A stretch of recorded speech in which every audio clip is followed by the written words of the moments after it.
feel like anything with dolls is creepy, so let's see.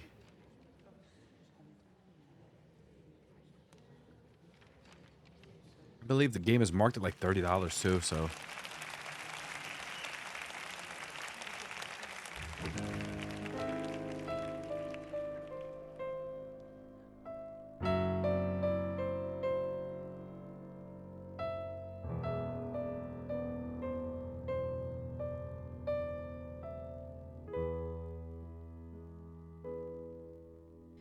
Like a broken doll, the time to play the game is gone, has passed away. There's no simple reason or lost secret way to be what it could have been one distant day. Like a broken mirror, dry now your crystal tears and carry on away. It's the only you can do and nothing more to say. The scratches of your being have to tear your skin.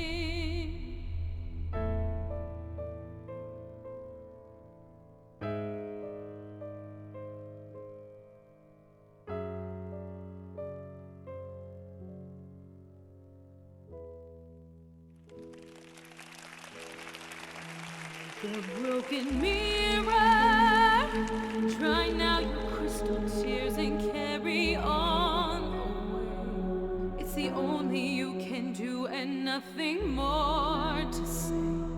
The scratches of your being have to tear your skin.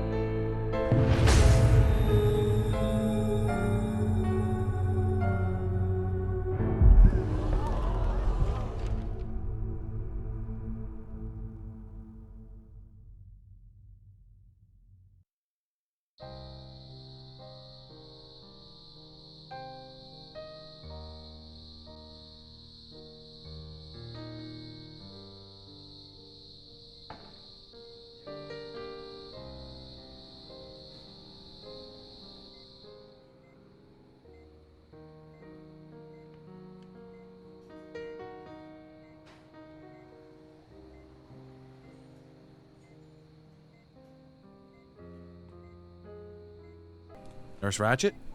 Ah, Mrs. Moore. I'm glad to see you're feeling better. Dr. Stern is waiting for you in his office.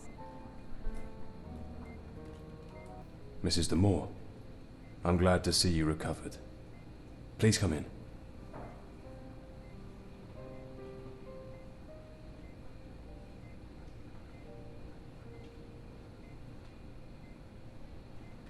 Try to calm down.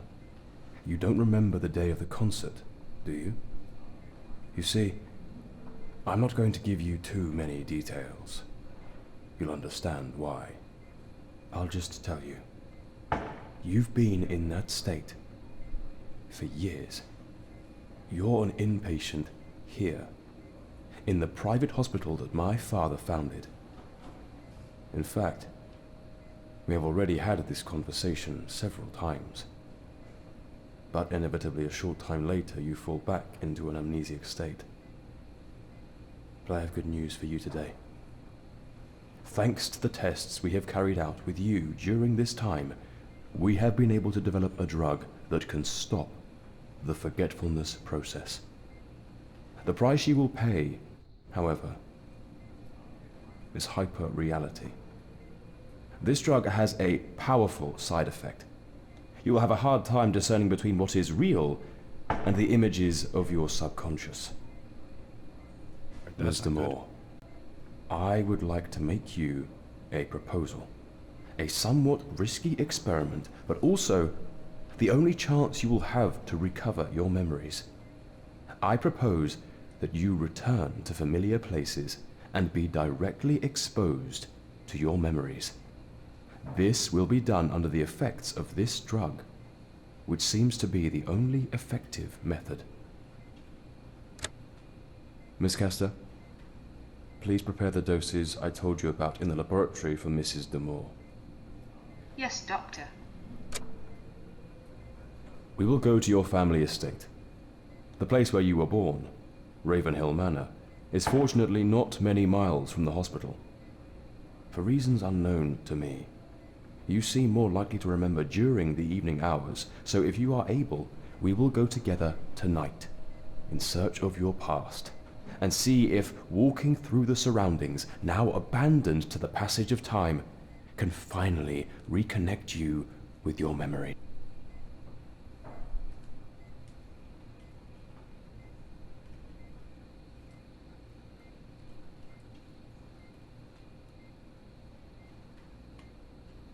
It's too much information all of a sudden. It's understandable. Let's do a little test. Back there, you will find a box with personal objects from when you arrived. Okay. Can you tell me if they bring back any memories? It is very important that you look at them carefully. It is very important that you look at them carefully. This way, we will predispose your mind. Ah, have you already gone through your things? Tell me, do you feel ready for the experiment I have proposed to you? Perfect. I expected nothing less from you. Go to your room, get dressed in street clothes, and gather what you think you need. We have a long journey ahead of us.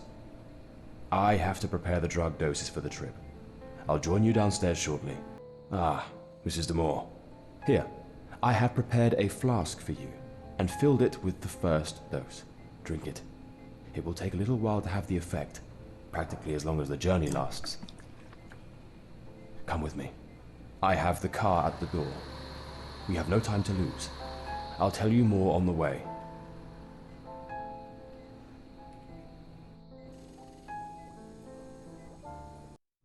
If you like, we will begin to prepare your mind. Remember, you will have hallucinations and unreal visions, which may seem like real nightmares, and will be mixed with real, valuable memories. Only you can choose which ones to keep. This is why I have not told you anything about your past, so as not to interfere with the recovery flow of your memories. One more thing. In the hospital, you are especially sensitive to mirrors. Seeing your reflected image seemed to transport you to your past, and you began to remember. Still, it was enough to see your reflection again, to fall back into the amnesiac state and reality without memories. So the mirrors you encounter will break the reality in your mind. But don't worry. Conditioned by the environment that was part of your past and this experimental drug, everything should be fine.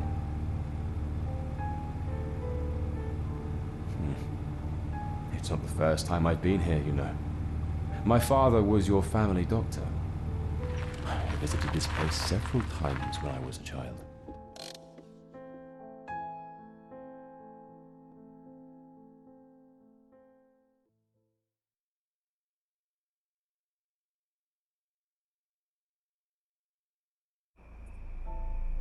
We have arrived, Eliza. Ahead of you is the path that will shorten our access to the village and the Dollhouse facilities. How are you feeling? The drug should be working by now. Well then, it's the moment of truth. So from here on, you'll have to go on alone. But don't worry, I'll keep a close eye on you, trying to monitor your process. It would be best. I might get in the way of your memories, and this experiment won't have the desired effect. You must go straight ahead until you reach a fork in the road. One leads to the village and the Ravenhill countryside, and the other leads directly to the mansion. I advise you to take the second. Remember, Eliza, the subconscious will talk to you in many ways. You will not be able to distinguish reality from what your mind is explaining to you. Try to understand the symbols, the signs it will give you. They can be images, they can be noises, they can be words. Be attentive, Eliza. Be very attentive. See you later.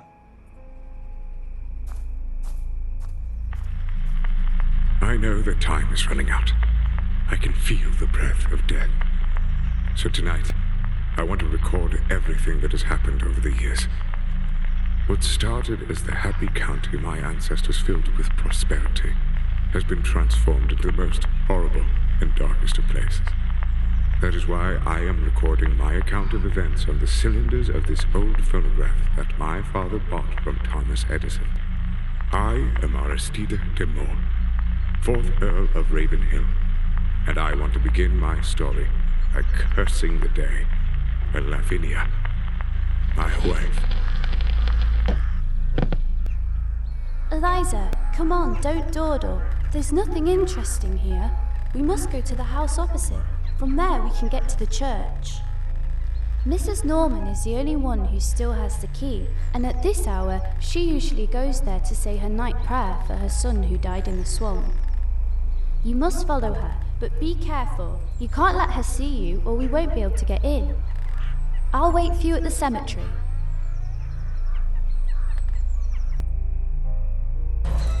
Eliza! Eliza! How are you? Are you remembering your past? It seems that this road is closed. I'll take a detour and see you later. Go towards the swamp. You must cross it to get to the mansion.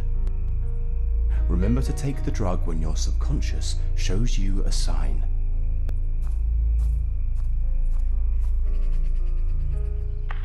I met Lavinia in Paris. At that time, I was the heir of a family with a long tradition and lineage. I was captivated by her artistic and bohemian spirit. Deep in my heart, I knew that I had found someone to spend my days with. Lavinia and I got married and started a successful doll-making business. Lavinia knew strange secrets that gave the dolls an almost human appearance. As well as under Lavinia's orders, the whole of Ravenhill village ended up working in the De Moor family business. Soon, the Dollhouse brand and our products gained fame and prestige. Nothing foreshadowed the horror. Lavinia was becoming more and more obsessed with the perfection of the dolls.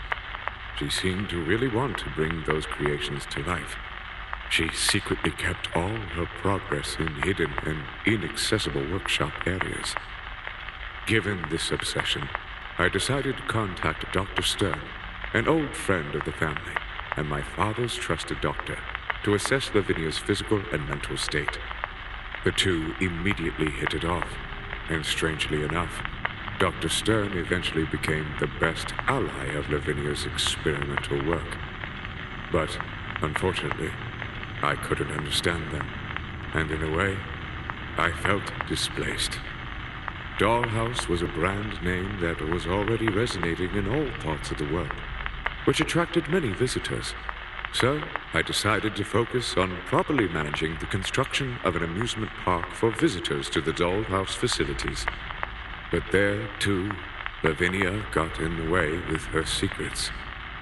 That damn attraction. Be quiet. They will hear us. If they find us together, we won't be able to see each other again. It's very important that you find Mum's diary. Without it, nothing makes sense. Follow me. Dr. Stern and Lavinia were playing God of sorts. Lavinia's workshop looked more and more like a sinister laboratory, with strange containers filled with a substance they called organic porcelain, petri crystals with cell cultures. But most terrifying was the creation of that humanoid spawn they called Adam. He was the first to contain an experimental substance, the first version of what they would name Soul. I ordered Dr. Stern to leave the mansion immediately and take that monster away. With Dr. Stern's departure, Lavinia seemed to have regained some semblance of normality, but she was no longer making dolls, but strange, grotesque characters. One day, suddenly, everything changed. Luck blessed us with good news. Lavinia was pregnant. Months later, our first daughter, Enora, was born.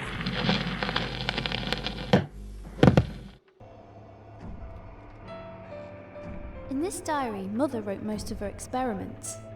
In it, she says that she condemned the door of the laboratory so that no one could ever access it, but she also made it clear that there's an alternative way to get there.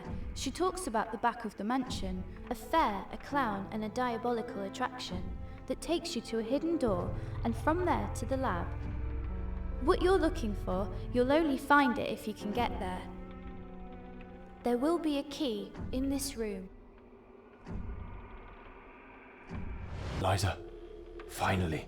I've been calling you for a while. How is your progress? I hope the memories come back to you without too many shocks. I think I figured out how to open some locks. I'll keep trying while you keep exploring. If I find anything important, I'll let you know. Don't forget to take your medicine. It's more important than you think. Eliza, we have to hurry. The dolls have warned of your presence. Here you are in imminent danger. You must find the medallions. Only then you'll be able to get out of here and move on. Come on, I'll show you a secret way. Everything in Ravenhill was back to normal. Enora was already 3 years old, and the business was doing very well thanks to many visitors who came to the Dollhouse and its premises. Lavinia, now pregnant for the second time, was still creating new dolls and seemed to be happier than ever. In the midst of all this apparent joy, our second daughter was born. Time passed, and the two girls grew up happily. Until that day. Enora was 7 years old, and the little girl was 4. They were playing innocently in the garden of the mansion. They were climbing on a heavy wrought iron gate. Suddenly Enora began to play, moving the gate up and down on its iron rails. We don't know how, but with one of Enora's pushes, the door came off the guide, falling heavily to the ground and fatally collapsing on her sister's little body.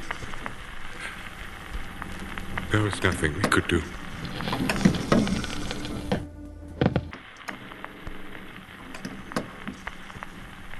After the death of her little daughter, Lavinia fell into a deep depression. She despised Enora, as she blamed her for her death. What could I do? The day Lavinia went to visit Dr. Stern again, that day, I knew it would be the beginning of the end. She returned in high spirits, saying that Dr. Stern had come a long way during our estrangement, that she had seen the new version of the Adam creature and the proof of its successes. And then he proposed to me to recreate our defunct daughter. She wanted to use organic porcelain, now fed with a culture of stem cells, and that strange liquid she used in her dolls, which she called soul. She would evolve. She would grow like any human being, and that's why she needed to take tissue from little Enora. I couldn't believe what I was hearing. Lavinia had completely lost her mind. I ran in search of Enora. I found her under the stairs, crying. Her dress was full of blood. I still don't know how I agreed. I just wanted that nightmare to end forever. So, Enora and I had to live with that creature, that emulation of our dead daughter. When I looked at her, I could not see the slightest hint of humanity. Her eyes were as cold as those of a soulless being that needs to fight for its survival. Enora, with her little years of age, seemed lost. She was conscious of having caused the accident that killed her sister, but being able to see her there again disturbed her. The poor girl wanted to believe that this freak was really her sister, although I always thought she really knew the truth. I was afraid of her, The creature had a fragile stability whose material rotted very quickly. And I didn't know when Lavinia would try again to get new organic tissue. I was not willing to let Lavinia torture Enora with more extractions. Again, I threw Stern out of the house, and with the help of Lavinia's workbook, I programmed all the creations, dolls and other characters, to be her defenders and bodyguards. Neither Lavinia nor that horrible creation could ever get near her. Enora was protected. Having completely lost her mind, Lavinia could not get to the essential cells from Enora to make the regenerative fluid. She was obsessed. She was no longer working, and the village began to notice the decline. The disappearance of some children did not help either. It was more than suspicious, and it was more than obvious that she and Dr. Stern wanted to find a supply of children's stem cells. The villagers were plunged into rumors and mistrust. Soon the appearances of Lavinia and the doctor were feared among the villagers. Gradually, almost everyone left the village except for Mrs. Norman, an old woman driven mad by her son's death in the swamp. At night, this poor woman would wander around the village, lighting candles everywhere, praying for the soul of her son and all the missing children. Lavinia realized that her creation did not humanly understand reality. Her reality was a mixture of the natural world and fictional delusions. Trying to awaken the real Eliza inside her, she built a theater, made her live this parallel reality, like a sinister doll's play. Enora and I lived as refugees in the other wing of the mansion, protected by the porcelain creatures. That night, I still don't understand how she managed it. Lavinia entered Enora's room while she was asleep. She had left the fake Eliza singing sinisterly in the underground theater. Nothing was said. I suspected that Lavinia would seize the moment to try to get another sample of Enora's skin. Her screams alerted me. It was too late. The bed was full of blood, and Enora was crying. Lavinia had already returned to the small theater, where Dr. Stern was waiting for her to collect the sample. I pounced on that damned doctor, and we started a fierce fight. A spotlight fell on the curtains. A fire quickly broke out. Suddenly, the ropes holding a heavy mirror were burnt, and it fell on Eliza, leaving her inert on the stage.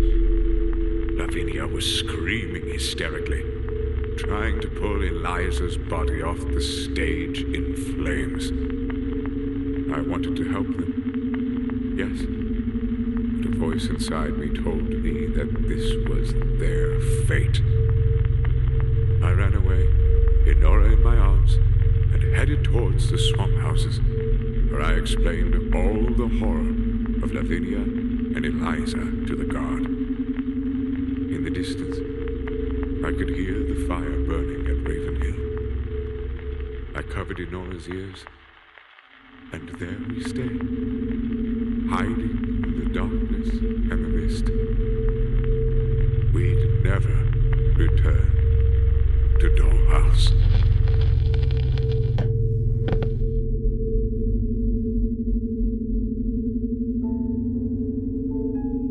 Finally, Eliza, you know what has been said about the devil. The hardest thing for him is to make those who sold their souls remember his pact. Forgetting protects us, camouflages us from our memories, offers us a chance. Forgetting is magic, isn't it? But you were here to remember, Eliza.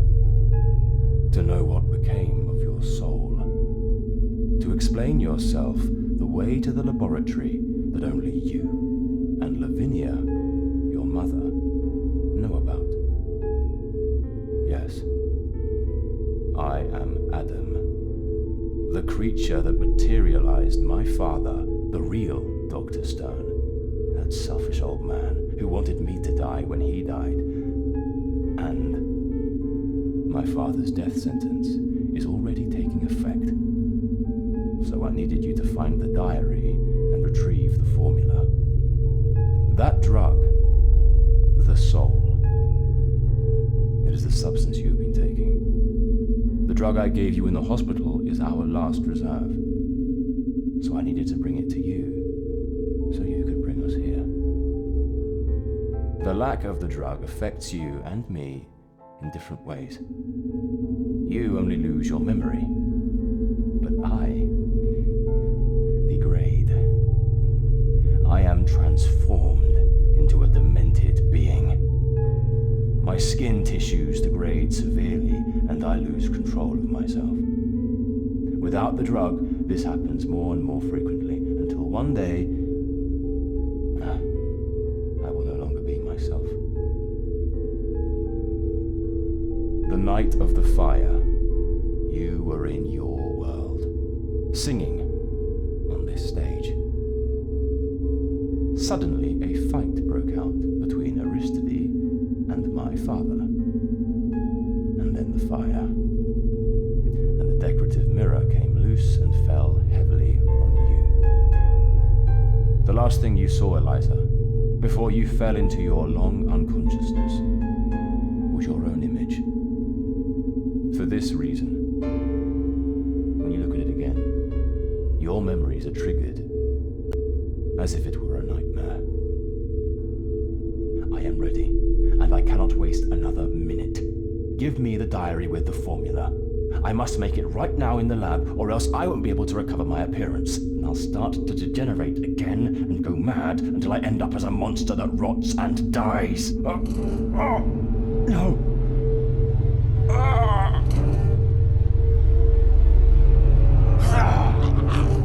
No! Too late! Not yet! Go away. Run! Run away from here!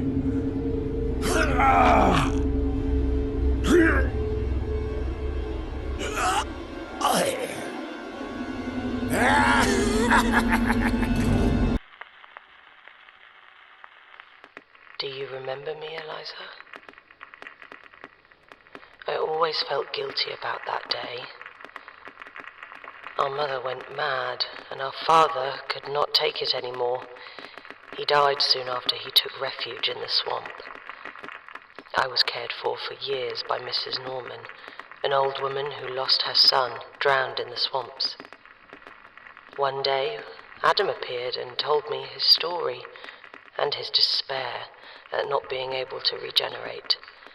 He also warned me of your existence, and how important it was to make you remember. Our mother died in the fire, and as far as I knew, I was sure that you had died too. But no. You were rescued by Dr. Stern's father and taken to hospital. To that man, you were just a valuable jewel, an evolved experiment. His wretched heart yearned only to hoard the secrets our mother had developed. But he never had the talent to emulate her accomplishments. As for Adam, his other creation, old Dr. Stern had decided not to leave a record of the formula, so that when he died, his spawn could not regenerate and would die as well. Adam was degenerating rapidly, and I couldn't help him. Our mother never let him into the lab. Only you could search your subconscious and remember how to access the lab. Get the diary with the formula, and thus make his regeneration possible, and yours as well. The doctor spent the last doses on this trip. We have the formula, Eliza. You can stay here with me we will resurrect this house. Everything will be fine. Come with us.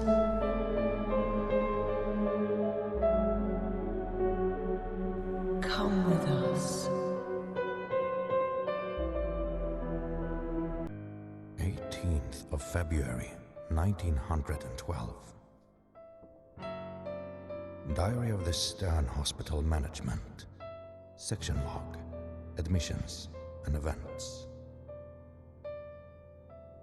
A fortnight ago, at 2 o'clock in the morning of Thursday, February 3rd, Eliza de Moor, patient 24354, awoke from her deep coma, in which she had been since the terrible tragedy which devastated a large part of her family estate, the Dollhouse.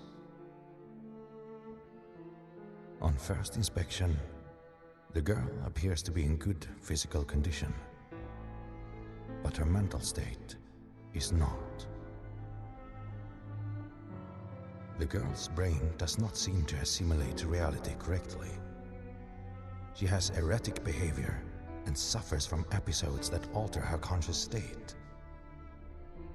Her mind seems to be transported to another world. When she wakes up, she remembers nothing. It is as if this state of obnubilation erases the data from her mind. And when she wakes up, everything starts all over again, with no memories and nothing to hold on to. Despite this, in her episodes of disconnection, she seems happy, spending hours in the playroom, talking to herself and playing with her dolls. I judge this interaction with toys to be positive and hope that in time it will serve to restore her memories and her sanity. My son Adam is still fascinated by her. I don't know if it's because I have awakened his vocation as a doctor in him, or because they have more in common than they think. I don't know. Maybe I shouldn't write this. But when I watch her while she's in her world, I discover something sinister about her.